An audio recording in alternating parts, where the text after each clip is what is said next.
उरु स्तंभ चरक चिकित्सा 27।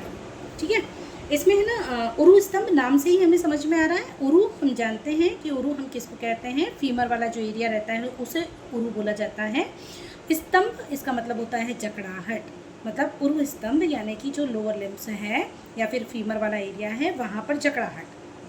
ठीक है, उरु स्तंभ तो ये एक व्याधि है जिसमें पैरों में जकड़ाहट हो जाती है। इसकी संप्राप्ति से स्टार्ट अगर अपन करें कि ये बनती कैसे है, उरु स्तंभ होती कैसी है, उरु स्तंभ होता कैसे है। देखिए, जो व्यक्ति भोजन के पच जाने पर या नहीं पच जाने पर भी स्निग्ध उष्ण गुरु शीत आहार द्रव्यों का सेवन करता है, द्रव शुष्क दही ग्राम्य अनुपोदक मांसों का सेवन करता है, मतलब अपन क्या समझ सकते हैं कि जो गुरु आहार द्रव्यों का सेवन कर रहा है, मतलब क्या हो रहा है कि आम का संचय करवा रहा है अपने शरीर में। भोजन ऐसा नहीं होता है कि कोई भी गुरु का सेवन कर रहा है तो उसमें आम का संचय होगा। डिपेंड करता है कि गुरु द्रव्यों का सेवन करने के बाद आपकी जठराग्नि उसको कैसे रिस्पॉन्स कर रही है, वो पच रहा है या नहीं पच रहा है। तो ऐसे गुरु आहार द्रव्यों का जब लगातार लंबे समय तक सेवन किया जाता है और जठराग्नि जिसकी दुर्बल रहती है, तो कोष्ठ में संचित हुआ जो आम दोष रहता है वो मेद के साथ मिलकर के वातादि दोष को रोक करके स्वयं भारी होने के कारण, क्योंकि सभी चीज़ें भारी भारी हैं।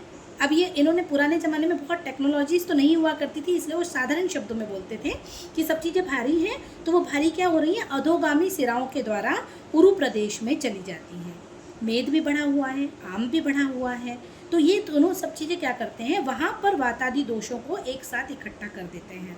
तो उसके बाद जंघा और उरु प्रदेश में क्या होता है, वहाँ पर पूरण होता है, शक्ति जंघा उरु को क्या कर देते हैं, ये अविधेय परिस्पंद बना देते हैं। ये इम्पोर्टेंट है। संप्राप्ति मैंने शेयर करा क्या इसको, इसकी लिटरेचर शेयर नहीं करा ना मैंने, एक मिनट शेयर कर देती हूँ। अविधेय परिस्पंद पे क्वेश्चन आता है ना, क्योंकि हमें मेन तो क्वेश्चन पे देखना है कि क्वेश्चन कहाँ से बनता है, राइट। क्वेश्चन यहाँ से बनता है कि अविधेय परिस्पंद कौन सी व्याधि के लिए बोला है, कौन सी व्याधि की संप्राप्ति है।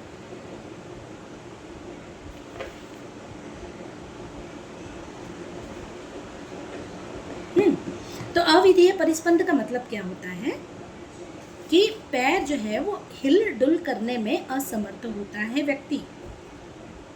रोगी अपने पैरों को इच्छा अनुसार इधर उधर नहीं कर सकता है। अविधेय परिस्पंद पहला पॉइंट आपके इस चैप्टर का पहला पॉइंट कि अविधेय परिस्पंद जनत्य अल्प विक्रमम, मतलब कि वो अपने पैरों को हिलाता नहीं, पर अल्प विक्रम यानी शक्ति, अल्प शक्ति वाला हो जाता है उसका पैर। ठीक है, इसे उरु स्तंभ कहते हैं। तो उरु स्तंभ का पहला क्वेश्चन यहीं से बनता है कि अविधेय परिस्पंद जन्यत अल्प विक्रमम, ये किसका कोटेशन है, किसके लिए बोला गया है, उरु स्तंभ के लिए बोला गया है। सेकेंड पॉइंट यहाँ पर आ जाता है कि ये संप्राप्ति में उपमा, अपने ये जो चरक संहिता है इसमें कई सारे रोगों के लिए उपमा दी गई। जब अपन वस्ती वाला चैप्टर पढ़ते हैं, पंचकर्म वाला चैप्टर पढ़ते हैं, तो उसमें अनुवासन वस्ती, निरूह वस्ती, वमन, विरेचन, इन सभी के लिए उपमा दी गई थी। उसी तरीके से यहाँ पर उरु स्तंभ की संप्राप्ति में भी उपमा दी गई है। क्या उपमा दी गई है कि जिस प्रकार से जल से भरा हुआ बहुत बड़ा तालाब है ना, बहुत बड़ा तालाब है, उसमें जल कैसा रहेगा, स्तमित रहेगा। स्तमित शब्द का मतलब होता है क्षोभ रहित, मतलब एक जैसा कंटिन्यू वैसा का वैसा स्थिर रहता है। तो उसी प्रकार से उरु प्रदेश में गया हुआ कफ स्थिर रहता है और क्षोभ रहित रहता है। इसका मतलब कि वो कफ वहाँ पर एक बार संचित हो गया है तो वहाँ से निकल नहीं पा रहा है वो कफ, है ना। तो इनका ऐसा कहना है। कोटेशन क्या बन रहा है इसका, देखिए, महासरसी गंभीरे, महासरसी गंभीरे मतलब महासरसी यानी बड़ा तालाब, गंभीरे यानी गंभीर यानी गहराई में, गहराई में बहुत बड़ा तालाब है। पूर्णे अम्बु जल से भरा हुआ है। स्तमितम यथा, स्तमितम यथा, यथा यानी जैसे, स्तमित रहता है। फिर से देखो, गंभीर बहुत बड़ा तालाब, गंभीर यानी बहुत गहरा, बहुत बड़ा तालाब जो कि जल से भरा हुआ है, जिस प्रकार से स्तमित रहता है मतलब कि स्थिर रहता है। एक पॉइंट हो गया इधर। सेकंड पॉइंट देखिए, तिष्ठति स्थिरम अक्षोभ्यम, स्थिरम अक्षोभ्यम, अक्षोभ्य रहता है और स्थिर रहता है। तद्वद उरुगतः कफः, कफ कहाँ का कफ, उरुगतः यानी क्या, फीमर में जो उरु वाले एरिया में जो कफ है वो भी कैसा, स्थिर रहता है और अक्षोभ्य रहता है। किस प्रकार से, जिस प्रकार से बड़े तालाब में जल स्थित रहता है ना। तो तो अगर महासरसी गंभीरे पूर्णे अम्बु स्तमितम यथा ऐसा कोटेशन आता है और वो पूछते हैं कि कौन सी रोग की संप्राप्ति में उपमा दी गई है, तो ये उरुस्तंभ रोगों के लिए उपमा दी गई है। ठीक है, तो ये सेकंड क्वेश्चन इससे रिलेटेड बन जा रहा है, एक संप्राप्ति और दूसरा उपमा से क्वेश्चन बन गया। इसके बाद हम बात करते हैं निरुक्ति की।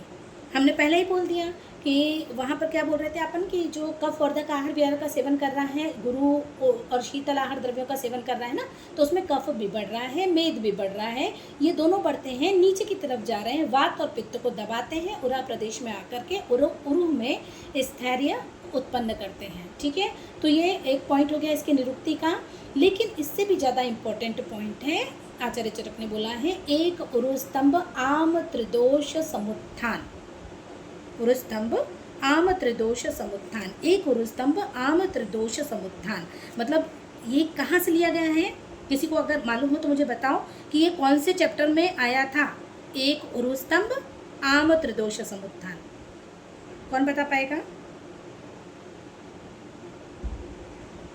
एक उरुस्तंभ आम त्रिदोष समुत्थान,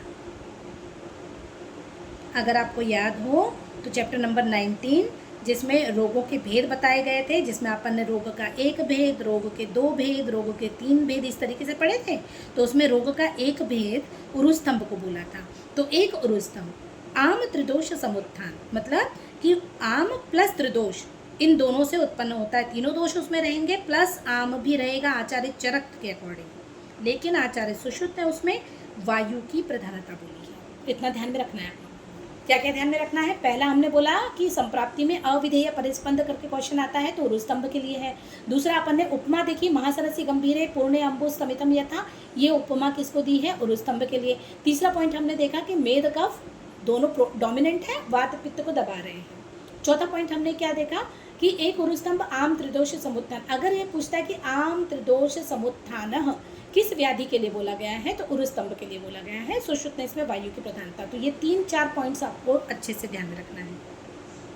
और एक क्वेश्चन कभी कभी बनता है कि पंचकर्म कौन सी व्याधि में निषिद्ध है, तो यही व्याधि है, उरुस्तंभ में पंचकर्म का निषेध किया गया है। उरुस्तंभ का पूर्व रूप होता है, पूर्व रूप बहुत इंपॉर्टेंट है, इसमें मैंने लिखा नहीं है, आप नोट्स में देख लीजिएगा। प्राग रूपम ध्यान निद्रा, प्राग रूपम ध्यान निद्रा स्तैमित्य अरुचि की ज्वरा।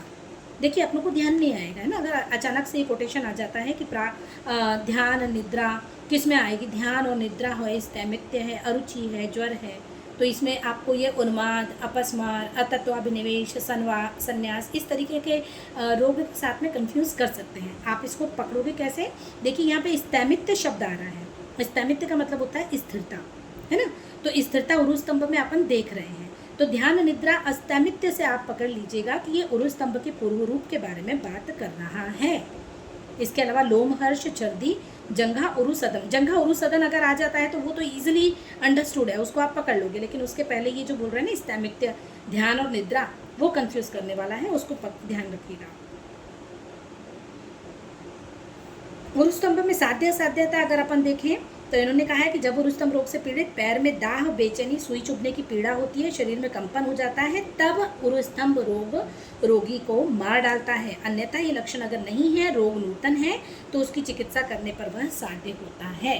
तो मतलब ये कंडीशन बताई गई है, इस पर क्वेश्चन बन सकता है कि उरुस्तंभ किस स्थिति में असाध्य हो सकता है?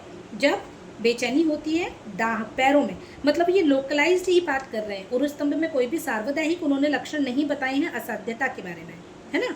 जब वो असाध्यता की बात कर रहे हैं तो ये कह रहे हैं कि पैरों में दाह, बेचैनी, सुई चुभने की अगर पीड़ा होती है, शरीर में कंपन होता है, तो समझ लेना कि वो उरुस्तंभ रोगी को मार डालेगा, नहीं तो साध्य भी हो सकता है।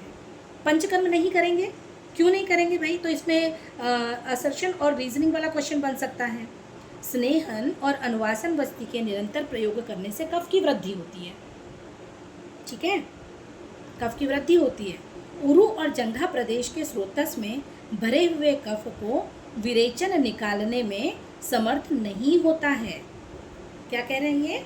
उरुस्तंभ रोग में वायु के ऊपर आम और कफ का आवरण होता है। यदि स्नेहन और वस्ती कर्म का प्रयोग किया जाएगा तो कफ की और अधिक वृद्धि हो जाएगी। तो दोषों के निकालने के पहले उनका बढ़ाना परम आवश्यक होता है, लेकिन उरु और जंघा प्रदेश में बढ़े हुए कफ को निकालने में न वमन समर्थ है न विरेचन समर्थ है। आप उसको इस तरीके से बस कंसिडर कर लीजिए कि वहाँ पर गया हुआ जो कफ है वो वमन विरेचन दोनों के द्वारा ही नहीं निकाला जा पा रहा है, एक प्रकार से आवरण में वो चला गया है। तो इस पे कोटेशन क्या है, वृद्धये श्लेष्मणो नित्यम स्नेहनम वस्तिकर्म च तस्य उद्धरणे चैव न समर्थ विरेचनम, मतलब विरेचन के द्वारा समर्थ नहीं है। ठीक है, वमन यहाँ पर विरेचन से आप केवल विरेचन मत कंसिडर करिएगा, वमन विरेचन दोनों को कंसिडर करिएगा, है ना।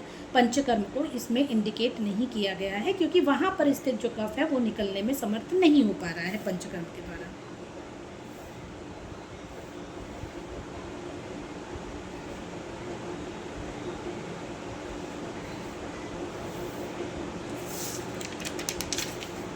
बस उसके बाद उन्होंने कुछ द्रव्य बता दिए हैं कि उरु स्तंभ में रुक्ष हितकर है।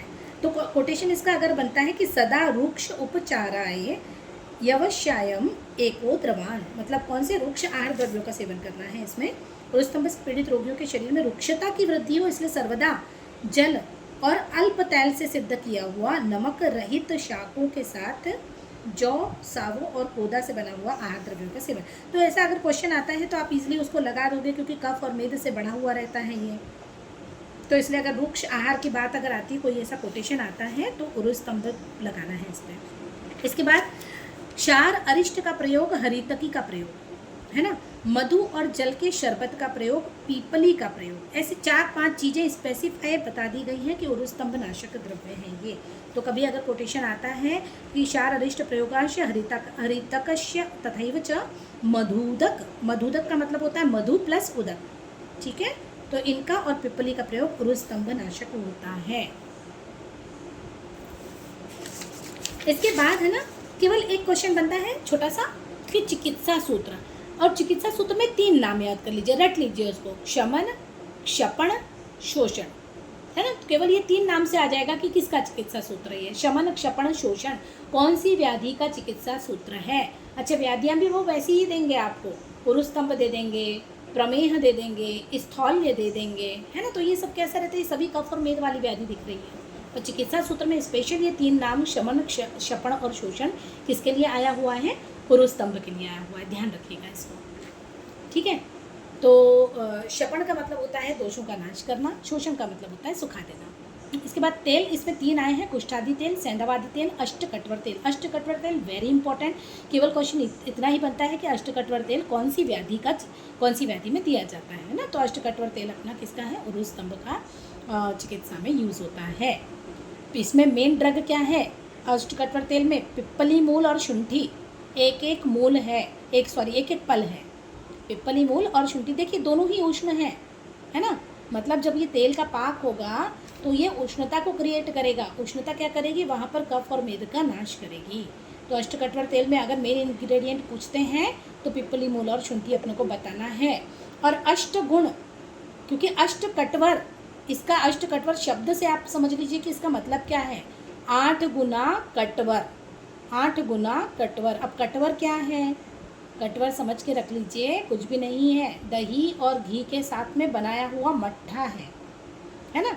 नहीं तो अपने को समझ में नहीं आएगा कट्वर है क्या, दही और घृत के साथ में बनाया हुआ मट्ठा है।